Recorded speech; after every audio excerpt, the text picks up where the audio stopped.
Napoleon হিলের একটি উক্তি, every man who wins in any undertaking must be willing to burn his ship and cut all source of retreat. এর মানে হলো, যে মানুষ জীবনে কোনো কাজে জিততে চায় তাকে পিছু হাঁটার সব রাস্তা বন্ধ করে পুরোপুরি প্রতিজ্ঞাবদ্ধ হতে হবে। ব্রান হিজ শিপ কথাটির প্রকৃত অর্থ এমন সিদ্ধান্ত নেওয়া যাতে আর ফিরে যাওয়ার সুযোগ না থাকে। অর্ধেক মনোযোগ বা বিকল্প নিরাপদ পথ রেখে দিলে বড় সাফল্য আসে না, সম্পূর্ণ অঙ্গীকার ও ঝুঁকি নেওয়ার মানসিকতা দরকার। সহজ ভাষায়, তুমি যদি সত্যিই সফল হতে চাও তাহলে হয় জিতবো না হয় মরবো, এমন দৃঢ় মানসিকতা নিয়ে এগোতে হবে। পিছু হটার চিন্তা রাখলে পুরো শক্তি দিয়ে লড়া যায় না। চলো তোমাদের একটা বাস্তব জীবনের সাথে মিল রেখে একটা গল্প শোনাই। গল্পের নাম হচ্ছে নৌকা পুরানোর গল্প। ধরো, একটি ছোট্ট গ্রামের ছেলে রাকিব, তার স্বপ্ন একদিন বড় উদ্যোক্তা হবে। কিন্তু গ্রামের সবাই বলে, চাকরি কর, নিরাপদ পথ বেছে নাও, ব্যবসা করে কেউ টেকে না। রাকিব শহরে এসে একটি ছোট্ট অনলাইন ব্যবসা শুরু করলো। শুরুতে বিক্রি নেই, টাকা নেই। আত্মীয় স্বজন ফোন করে বলে, এখনো সময় আছে, ফিরে আয়, একটা সরকারি চাকরির চেষ্টা কর। সে অনেক দুশ্চিন্তায় পড়ে গেল। তার হাতে দুটি পথ ছিল,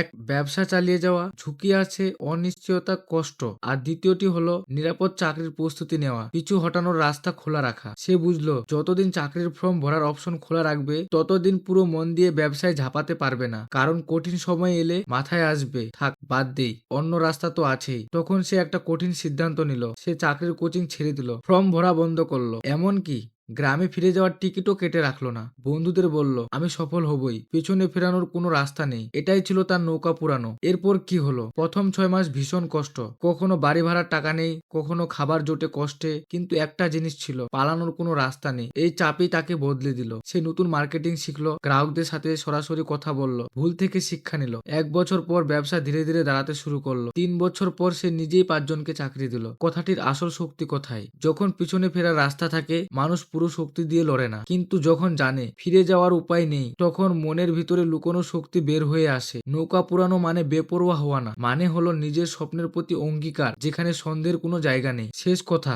সাফল্য তাদেরই আসে যারা বলে, আমি চেষ্টা করব না, আমি করবই। যেদিন তুমি নিজের লক্ষ্য নিয়ে এমন সিদ্ধান্ত নেবে যে পিছনে ফেরার রাস্তা বন্ধ, সেদিন থেকেই তোমার ভেতরের আসল শক্তি জেগে উঠবে। চলো এবার তাহলে ইতিহাসে সেই সত্য ঘটনাটা জানি, যেখান থেকে নৌকা পুরানোর গল্পটা শুরু।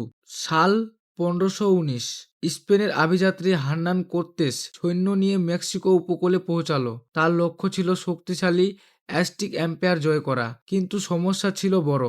শত্রু সংখ্যা অনেক বেশি, পরিবেশটাও অজানা, সৈন্যদের মধ্যে ভয়, অনেকে আবার ফিরে যেতে চেয়েছিল। সৈন্যরা ভাবছিল, যদি বিপদ বাড়ে জাহাজে উঠে আবার ফিরে চলে যাবে। কোর্তেস সব বুঝলেন, যতদিন পালানোর পথ খোলা থাকবে কেউ পুরো শক্তি দিয়ে লড়বে না। কোর্তেস এটি বুঝলেন, যতদিন পালানোর পথ খোলা থাকবে কেউ পুরো শক্তি দিয়ে লড়বে না। তারপরে কি করলেন? তিনি নির্দেশ দিলেন সব জাহাজ পুড়িয়ে ফেলতে। ভাবতে পারো, সামনে যুদ্ধ, পিছনে আর ফেরার কোনো রাস্তা নেই। সৈন্যরা অবাক, ভীত, কিন্তু তখন তাদের সামনে ছিল দুটি রাস্তা, লড়াই করে জয়ী হওয়া অথবা ধ্বংস হওয়া। ফিরে যাওয়ার উপায় নেই।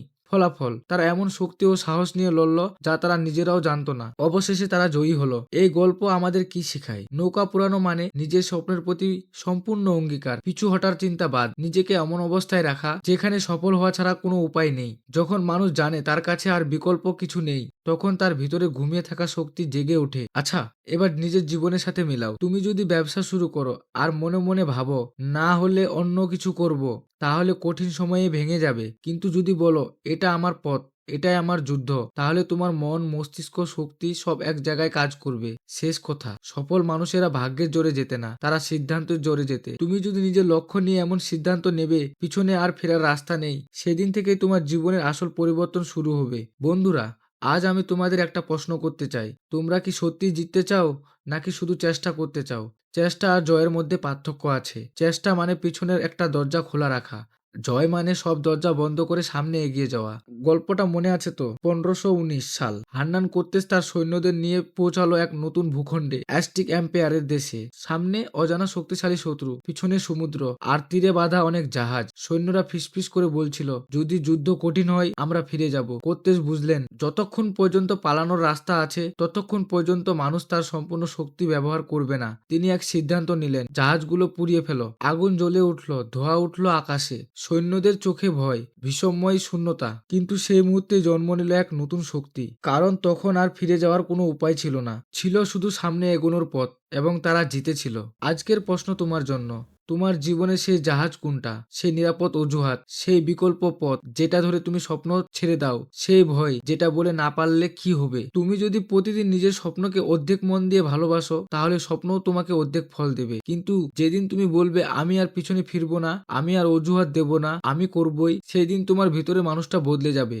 মনে রেখো, সমুদ্র কখনো শান্তদের জন্য পথ খুলে দেয় না, সমুদ্র পথ দেয় তাদের যারা ঝড়ের ভয় পেয়েও নৌকা পুড়িয়ে দেয়। আজ তুমি সিদ্ধান্ত নাও, পিছনে ফেরার রাস্তা রাখবে নাকি নিজের স্বপ্নের জন্য আগুন জ্বালাবে। কারণ ইতিহাস প্রমাণ করেছে, যারা নৌকা পুরাতে সাহস করেছে তারাই নতুন ইতিহাস লিখেছে। এখন বলো, তুমি কি তোমার জাহাজ পুরাতে প্রস্তুত? যদি প্রস্তুত হয়ে থাকো তাহলে শোনো, এবার এটা শুধু গল্প না, এটা তোমার জীবনের জন্য একটা ডাক। আজকেই সিদ্ধান্তের দিন।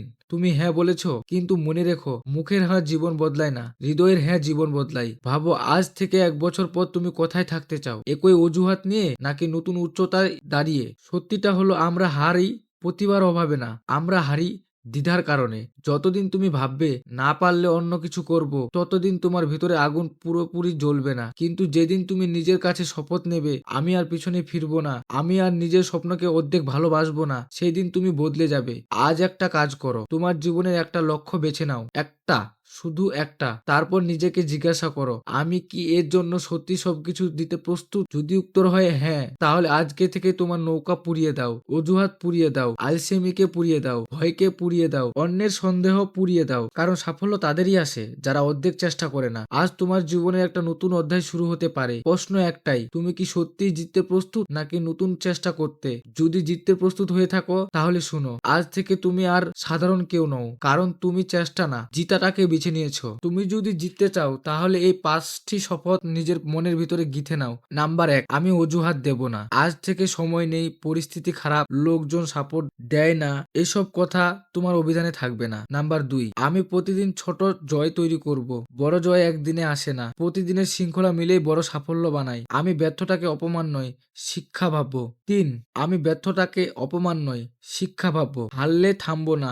আর হার থেকে শিখে আরো শক্ত হয়ে ফিরবো। 4, আমি পেছনে দরজা বন্ধ রাখবো, যে লক্ষ্য নিয়েছো তার পাশে দাঁড়াও। মন খারাপ হলে মনে রেখো, ফিরে যাওয়ার রাস্তা নেই। তোমার নিজের উপর বিশ্বাস হারাবো না। 5, আমি নিজের উপর বিশ্বাস হারাবো না। পৃথিবী সন্দেহ করবে, মানুষ হাসবে, কিন্তু তুমি যদি নিজের উপর বিশ্বাস না হারাও, তোমাকে কেউ থামাতে পারবে না। এখন তোমার জন্য চ্যালেঞ্জ, আগামী 30 দিন একটি লক্ষ্য ঠিক করো। প্রতিদিন অন্তত একটি কাজ করো যেটা তোমাকে সেই লক্ষ্যের দিকে এগিয়ে নিয়ে যাবে। কোনো অজুহাত না, কোনো বিরতি না। 30 দিন পর তুমি আগের মানুষ থাকবে না। আজ তুমি বলছো জিততে, এটা শুধু একটা শব্দ না, এটা একটা প্রতিজ্ঞা। মনে রেখো, জয় তাদেরই আসে যারা শেষ পর্যন্ত মাঠে থাকে।